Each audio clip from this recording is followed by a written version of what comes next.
The topic that I want to speak to you today is different relationships with God.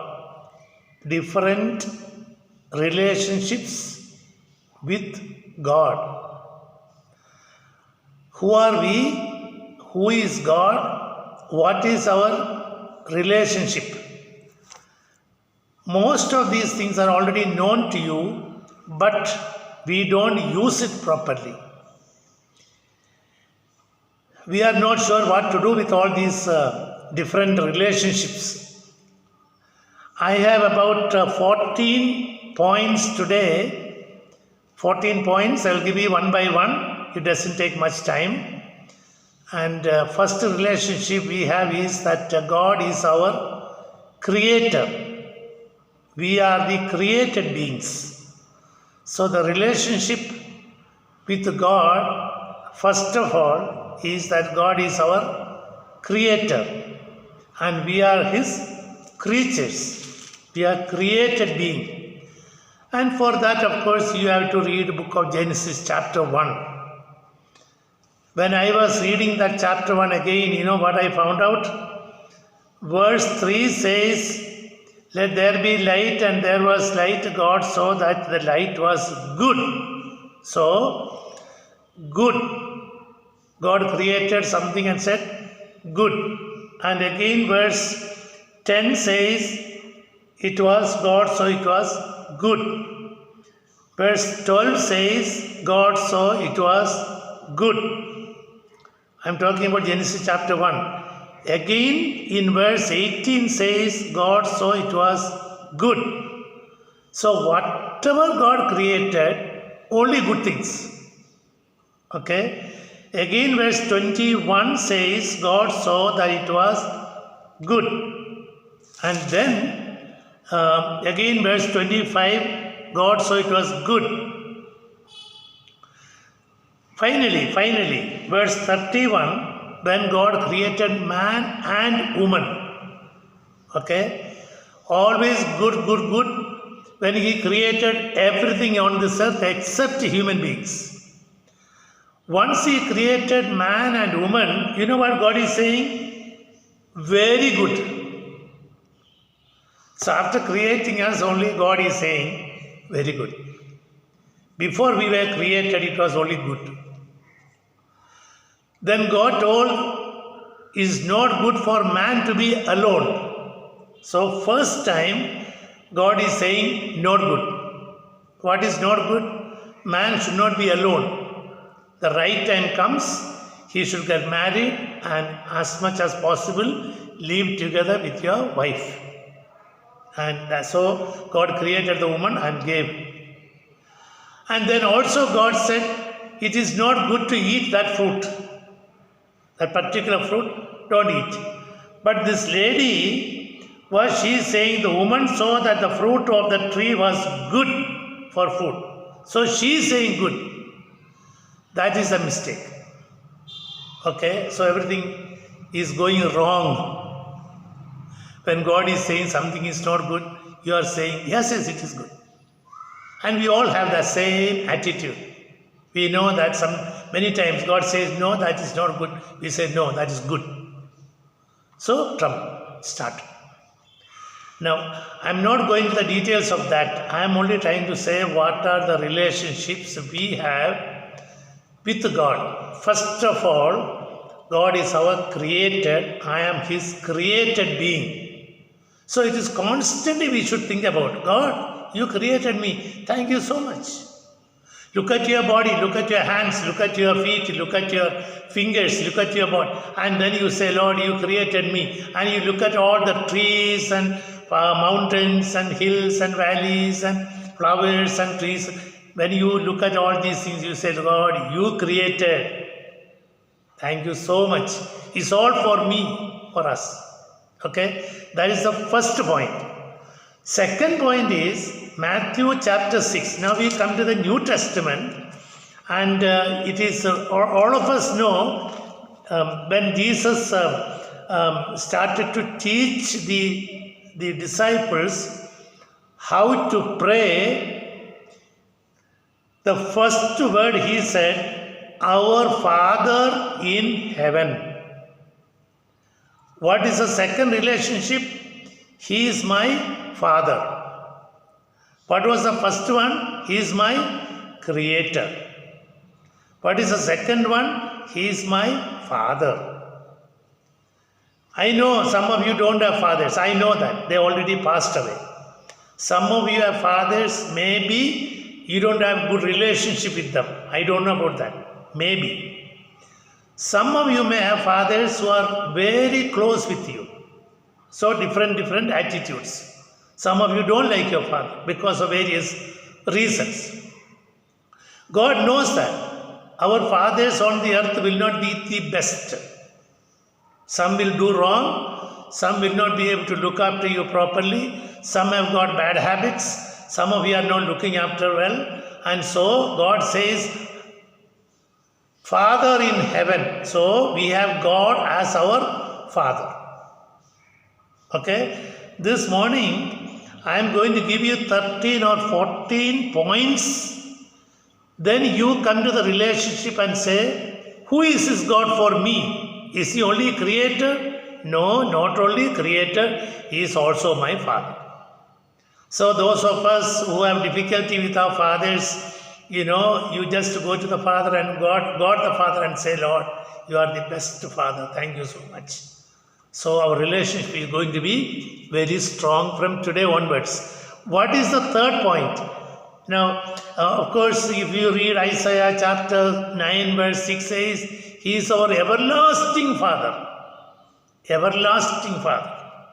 So there is an adjective. Not only Father, he is everlasting Father. He is not going to go away from us. Third point I want to say is John 13:13. John 13:13. He says that John 13:13 says, you call me teacher.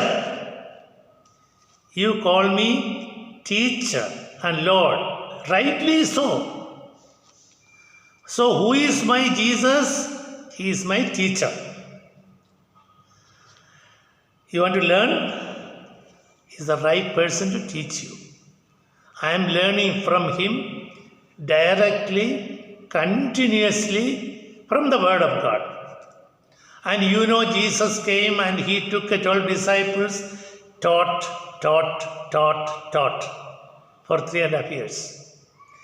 Then he told you go into all the world and teach. So I am one of the teachers. You also can be one of the teachers. Teach whatever you learn from Jesus, you speak to the next person. So you are also student. Teacher and you have a student. So who is my teacher? Jesus. So not only he is my creator, not only he is my father, now the third point is he is my teacher. I am the student. So constantly you say, Lord, you teach me. I want to learn. And you can learn for 100 years, but still everything is not taught. You have to learn continuously. So if you have a desire, I pray that you will have a desire to learn continuously from him. What is the fourth point? Fourth point is 2 Corinthians chapter 11 verse 2. There are so many verses I can read, but I just give you one verse only. 2 Corinthians chapter 11 verse 2. I am jealous of you with a godly jealousy. I promise you to one husband, to Christ, so that I might present you as a pure virgin to him. So the bride and the bridegroom relationship. Jesus is my bridegroom, I am the bride. To be very practical, husband and wife. That is not very attractive for us maybe in the beginning because we don't know. We know He is in heaven, He is God and all these things. For me to think about, He is my husband, I am His wife, that is too much for us. But the time will come, you will know the depth of that. The relationship is going to be like husband and wife. And other portions in the Bible also, Ephesians chapter 5 verse 22 to 33, if you are reading then also you will know. Matthew chapter 9 verse 15 also says like that, Matthew 9:15, Ephesians 5:22 to 23. The fifth point is, He is my head, I am His body. So write down, when you are writing down, write down properly. Not only He is the bridegroom and I am the bride. Okay, this is all found in Ephesians 5:22 to 33. When you are reading, you get the full point. Fifth point is in the same Bible verses. You know what it is? He is my head and I am His body, the church. You have heard these things before. May not be from me, I don't know, but you can understand. You look at your own body, you look at your own head, and the head is connected to the whole part of the body, and head is giving all the details or all the rules, regulations, or all the instructions and all the corrections, everything is given by the head. You can live without a leg or hand, okay, but you cannot live without head. That is the most important. So Bible says that Jesus is the head. The instruction is coming from there. So if you are looking for some future, Lord, what is that I need to do? You tell me, you instruct me. I want to know, I don't know now. And you can tell me, head. So, as if an ant is coming and biting my leg, ant or mosquito, immediately the knowledge, the instruction, the information comes to my head. And then the head will give instruction to my hand to kill that mosquito that is biting my leg. So the instruction is coming from head. So the importance of the body is a head and Jesus Christ is the head. So what is your relationship? You can start thinking. So we go to the next point. Now we have been telling about He is the creator, He is a father, He is teacher, He is bridegroom, He is the head. So these are the various points that we already learned. And now we go to the next one. First Peter chapter 2. Chapter 2 is very, very interesting. I want to take little more time. First Peter chapter 2 verse 4. I will read for you, you listen. As you come to Him, the living stone, rejected by men, but chosen by God and precious to Him, you also, like living stones, are being built into a spiritual house to be a holy priesthood, offering spiritual sacrifices acceptable to God through Jesus Christ. In Scripture it says, I lay a stone in Zion, a chosen and precious cornerstone, and the one who trusts in Him will never be put to shame. Now, if you continue to read, let me explain to you, brother. You can easily read those Bible verses, but you may not understand. So take time to understand this. I am talking about the relationship God, Jesus Christ has to me. So I mentioned about creator, creature, father, son, daughter. Then I said about teacher-student relationship, bridegroom, bride relationship, head and body relationship. Now the next one I am saying, Jesus Christ is the foundation stone, cornerstone. He is the cornerstone on which the church is built. Now this is compared to a building. The moment you think about cornerstone, you must think about the church as a building. In that building, Who is the foundation? Christ. If you ask the Jewish people, who is your foundation? They will say, our foundation is Abraham. Because their religion is built on Abraham. That is why they say, Abraham is our father. They will say like that. If you ask the church New Testament people, this clearly says, who is your foundation? Jesus Christ. And who is the next stones put? Peter, James, John. Like Abraham, Isaac, Jacob. They are the stones. They are the foundations for the Jewish people religion. In the New Testament, we have Jesus Christ as the major cornerstone, foundation stone, on which probably the first person is Peter, then James, John. Then all the believers one by one coming up, that building is coming up. Okay? And then says that you are also living stones. Who? You, me. We are living stones. We are part of that building. The moment you come to that building, you become a living stone. Apart from Jesus, you are dead. I am dead. Is it difficult to understand? Carefully listen, brother. It's a very, very important point. Jesus Christ is the chief cornerstone, and on which the church building means not the physical, the spiritual building is built. Okay? All the believers of the past, they are living stones in that building. Okay? I am a believer, so I also am a living stone. If you are a true believer, you also a true stone, a stone, living stone. And that stone will be put on that building. That is why the building is built. When the building is completed, Jesus will come. Okay? The building is completed. So that is why we always say, brother, become a believer, a strong follower, and you be a living person, not a dead man. Spiritually dead people cannot be in that building. Okay? Living stone. So now what is our relationship?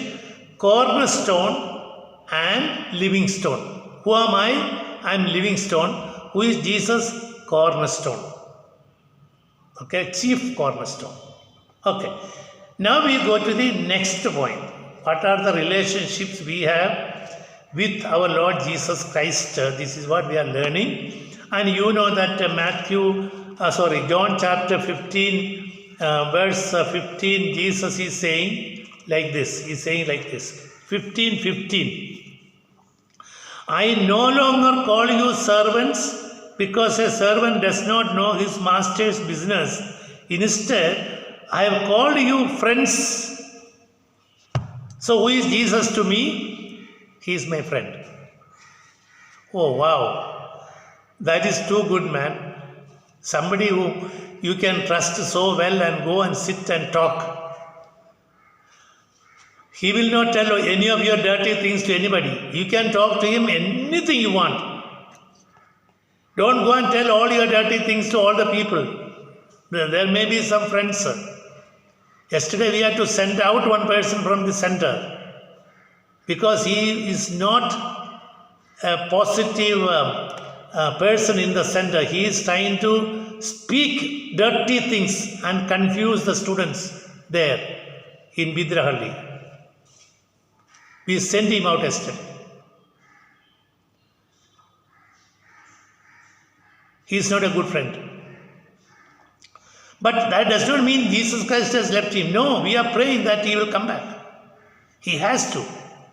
He has to stop talking all the nonsense. He can confuse people in the team. And brothers are confused. That's why we send out. Okay? Even though he may be a friend to some people and they are also confused. I know that. Some bad things are happening in the center. And we are solving it. And yesterday, one problem is solved. The rest of the brothers will do good. Okay? What am I trying to say? Jesus Christ is my friend. He is saying I am his friend. So let me go and sit and talk to him. Okay? Jesus Christ friend, I can talk to him anything. He will not confuse anybody. He will only help you. So the best friend, don't think the person who is living with you can be your best friend. Don't think like that, brother. Don't trust everybody. You may think he is okay. Maybe he is okay, but he is not the best friend. The best friend is Jesus Christ only. And so I don't want to call you servants. I want to call you as my friend, Jesus said. Okay. Now, I think you are not confused about my explanation. And I know you are listening very carefully. What relationship you want, what comes into your mind, that will be the best. So, you deal with Christ. What is the next one? Matthew 1:21, everybody knows this verse. Matthew chapter 1 verse 21. The angel came and told Joseph that your wife is going to have a baby. She will give birth to a son. You are to call him the name Jesus. What is the name Jesus means? Savior. I am a sinner. He came to save me. What is my relationship? The moment I know I have committed some sin or I did something wrong, I can immediately call upon Jesus and say, Jesus, you said you are my Savior. You are the only one who can save me. Savior-sinner relationship. Think about it. There is always hope, brothers. Hope. Okay? We never come into a situation where we say hopeless. No, hopeful. Everything. Because He is a Savior. His name is Jesus. So, the more you say Jesus, you know what happens? The devil will run away. The devil comes to spoil us. Jesus comes to save us. And Jesus Christ, you know that He is the most powerful. He already defeated Satan on the cross. And the moment you say, now, every now and then, brothers, if at all you remember, you know what you have to say? Jesus. Fantastic. No expense. Only thing is, it has to come through your mouth. Jesus. And immediately the whole atmosphere will change. The moment you say Jesus. Hallelujah, hallelujah. Praise the Lord, you can say without knowing also. But knowingly you call upon the name Jesus, Satan is terribly frightened and he will run away. Because Jesus Christ is my Savior. So, Savior, sinner. And the next one, Luke chapter 1 verse 33. Now, I already gave you, I think, 8 points. And next one, Luke chapter 1 verse 33. We may not have time to read all these, but I just want to say, He is the King. Jesus Christ is the King. His kingdom will never end. Okay? I am under the kingship of Jesus. He is the King of kings, Lord of lords. And I am under His responsibility. I am ruled by this righteous King. He is not like our political leaders of today. The most horrible fellows are ruling the country. You know that. Most horrible. No truth, no honesty, no sincerity, no righteousness, no justice whatsoever. Everything is going wrong. But the day is coming, Jesus Christ is going to rule. He will be the King. And under Him, we all come. Okay, so He is the King. So the next point I want to say, is 1 John chapter 2, verse 1. Now you just write down, that's all. Then afterwards you read chapter 2, verse 1. My dear children, I write this to you so that you will not sin. But if anybody does sin, we have one advocate. We have one who speaks to the Father in our defender. He is the advocate. He is the mediator. And 1 Timothy chapter 2 verse 5 also same. 1 Timothy chapter 2 verse 5. He is the advocate. He is the mediator. Do you have any problem? Are you going to be punished by God? Immediately go and tell Jesus, Jesus, you are my mediator. Please help me. I am in a bad condition. I committed sin. God will punish me. Jesus, you are the advocate. You are the mediator between God and man. So I am coming to you. Please.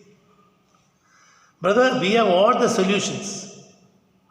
Anything is available through the relationships. Okay, now again, I'll go to the next point. Isaiah chapter 9, verse 6. Isaiah chapter 9, verse 6 says like this. Isaiah chapter 9, verse 6. For to us a child is born, to us a son is given, and the government will be on his shoulders. He will be called Wonderful Counselor, Mighty God, Everlasting Father, Prince of Peace. Now, this point I want to say is, he is the Wonderful Counselor. He is the counselor means whenever you need some counseling, you need some guidance. You know where to go? Jesus.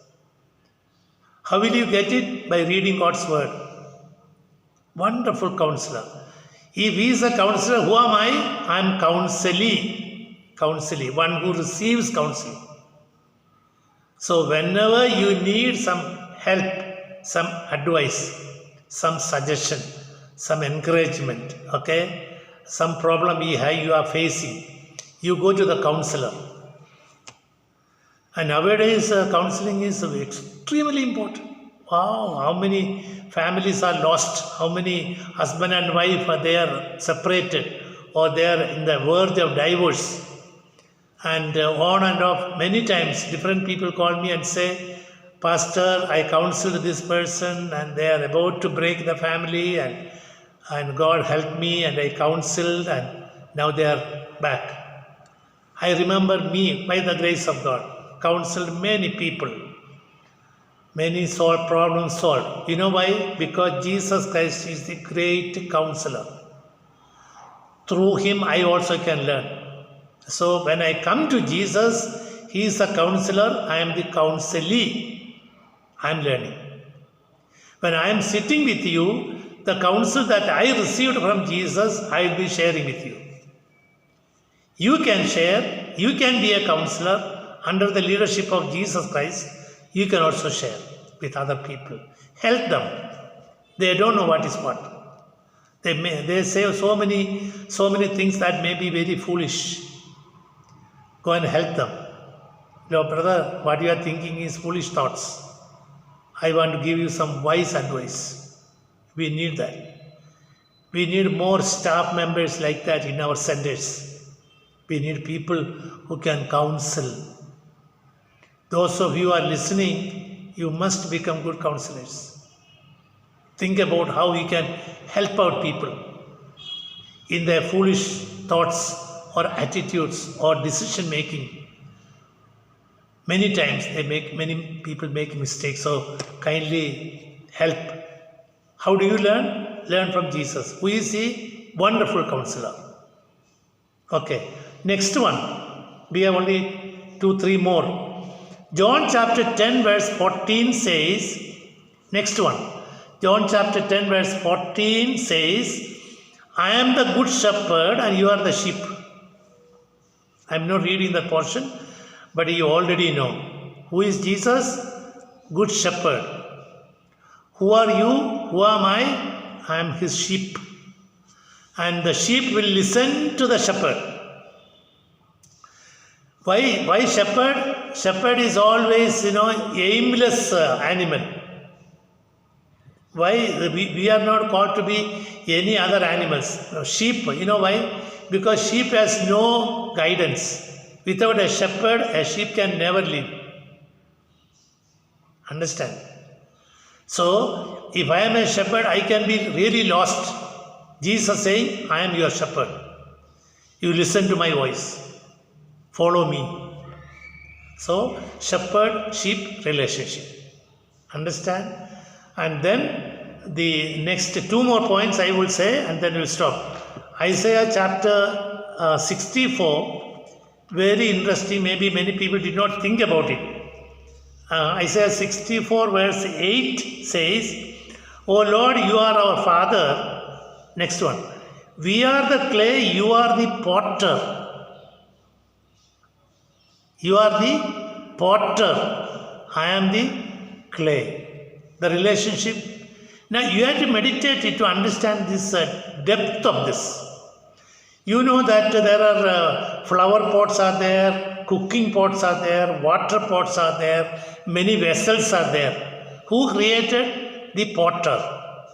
Potter knows what to make, how to make, what shape it has to be like that. Brother, you know that I am a clay and he is the potter. He is making me more and more. And whatever the potter wants me to be, I want to be. You also say, Lord, what do you want me to be? Make me. Whatever you think is the best. I can't be like somebody else. I am different from other people. You are different. Everybody is created in a different level. And that is a potter's decision.